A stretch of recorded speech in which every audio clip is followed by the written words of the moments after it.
Assalamualaikum warahmatullahi wabarakatuh. Halo teman-teman semuanya. Saya Ani Daria Panggabehan, NIM 2040051 dari kelas Perbankan Syariah 2, Fakultas Ekonomi dan Bisnis Islam Universitas Islam Negeri Syekh Ali Hasan Ahmad Ad-Dari Padang Sidimpuan. Di sini saya akan menjelaskan materi yang berjudul Pasar Uang Konvensional dan Pasar Uang Syariah 2. Yang mana dosen pengampuhnya yaitu Bapak Aliman Syahuri Zain ME dengan mata kuliah Pasar Uang dan Pasar Modal Syariah.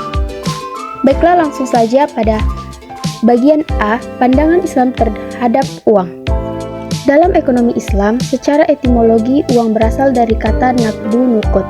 Pengertiannya ada beberapa makna, yaitu naqdu yang berarti baik dari dirham, menggenggam dirham, dan al-naqdu juga berarti tunai. Kata nukut tidak terdapat dalam Al-Quran dan hadis, karena bangsa Arab umumnya tidak menggunakan nukut untuk menunjukkan harta. Mereka menggunakan kata dinar untuk menunjukkan mata uang yang terbuat dari emas, dan kata dirham untuk menunjukkan alat tukar yang terbuat dari perak. Dalam konsep Islam, uang adalah flow konsep. Islam tidak mengenal motif kebutuhan uang yang spekulasi karena tidak diperbolehkan. Uang adalah barang publik milik masyarakat. Karenanya, penimbunan uang yang dibiarkan tidak produktif berarti mengurangi jumlah uang yang beredar. Bila diibaratkan dengan darah dalam tubuh, perekonomian akan kekurangan darah atau terjadi kelesuan ekonomi alias stagnasi. Itulah hikmah dilarangnya menimbun uang dalam Islam, karena Islam memandang uang hanyalah sebagai alat tukar, bukan sebagai alat komoditas atau barang dagangan. B. Perbedaan antara pasar uang konvensional dan pasar uang syariah. Perbedaan yang pertama yaitu pada mekanisme penerbitannya. Pada dasar konvensional, instrumen yang diterbitkan berupa instrumen yang dijual dengan diskon dan didasarkan pada perhitungan bunga. Sedangkan pasar uang syariah lebih kompleks dan mendekati pada mekanisme pasar modal, yaitu mengandung investasi, kerjasama, dan lainnya yaitu mudorobah, musyarakah, qard, dan wadiah. Perbedaan yang kedua terdapat pada sifat instrumen. Sifat instrumen pasar uang konvensional yaitu surat berharga yang mewakili uang, di mana unit yang satu memiliki kewajiban pada unit yang lain. Sedangkan instrumen keuangan syariah harus didukung oleh aktiva, proyek aktiva, dan transaksi jual beli yang melatar belakanginya.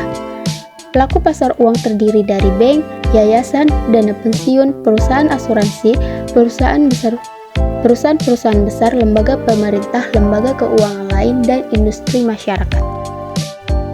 C. Prinsip dasar dalam pasar uang syariah. Fatwa Dewan Syariah Nasional Nomor 37 DSN MUI /10/2002 tentang pasar uang antar bank berdasar prinsip syariah adalah atas pertimbangan sebagai berikut.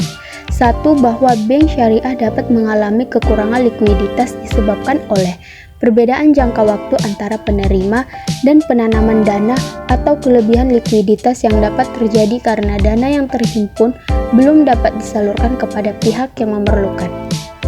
2. Bahwa dalam rangka peningkatan efisiensi pengolahan dana, bank yang melakukan kegiatan usaha berdasarkan prinsip syariah memerlukan adanya pasar uang antar bank. 3. Bahwa untuk memenuhi keperluan itu, maka dipandang perlu penetapan fatwa tentang pasar uang antar bank berdasarkan prinsip syariah. D. Kelebihan dan kekurangan yang terjadi di pasar uang.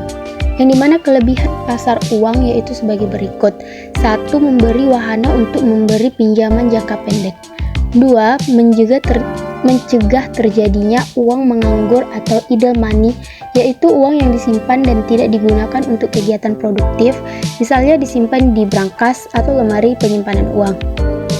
3. Ikut membantu pengusaha memajukan usahanya. Ini juga berarti ikut mendorong kemajuan ekonomi nasional. Yang keempat, dengan adanya pasar uang, Bank Indonesia sebagai bank sentral bisa ikut mengendalikan jumlah uang yang beredar. Dan adapun kekurangan pasar uang yaitu sebagai berikut. 1. Bila peminjam atau debitur tidak bisa mengembalikan pinjamannya saat pelunasan atau pada saat jatuh tempo tiba, ini disebut risiko gagal bayar. Yang kedua, bila terjadi inflasi yang mengakibatkan Turunnya nilai uang ini berarti akan menurunkan daya beli dari keuntungan yang diterima dari jual beli di pasar uang. Ini disebut sebagai risiko inflasi. Yang ketiga, bila surat-surat berharga yang ingin dijual tidak cepat laku, padahal perusahaan atau lembaga membutuhkan uang tunai secepatnya, ini disebut risiko likuiditas. Dan keempat, bila surat-surat berharga terpaksa dijual dengan harga lebih rendah daripada saat membeli, ini disebut risiko capital loss. Risiko yang terjadi di pasar uang.